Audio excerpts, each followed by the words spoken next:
ত্রিভুজ এবিসি, এই যে এবিসি একটা ত্রিভুজ আছে যার হচ্ছে এডি, তারপর হচ্ছে এই বিই সিই তিনটা মধ্যমা দেওয়া আছে, ঠিক আছে।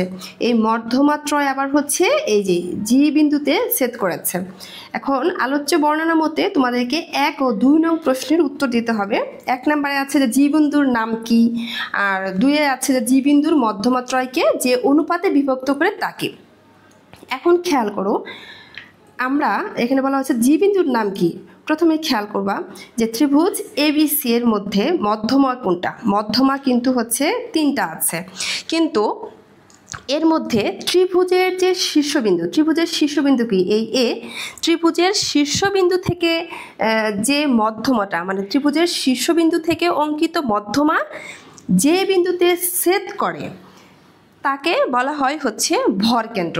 তাহলে এই যে শীর্ষবিন্দু থেকে অঙ্কিত মধ্যমা হচ্ছে কোনটা, এই যে এডি। এখন এটা ছেদ করছে কোন বিন্দুতে, জি বিন্দুতে। তার মানে জি বিন্দুর নাম হবে কি, জি বিন্দুর নাম হবে তাহলে হচ্ছে ভরকেন্দ্র। এরপর দেখা বলছে যে জি বিন্দু মধ্যমা ত্রয়কে যে অনুপাতে বিভক্ত করে। দেখো এখানে এটা কিন্তু আমরা দেখতে পাচ্ছি এটা হচ্ছে 2:1 অনুপাতে, 2:3 কিন্তু এখানে যদি আমরা 3টা ভাগ দেখি, 1টা, এই 2টা, 3টা, তার মানে হচ্ছে 2:1।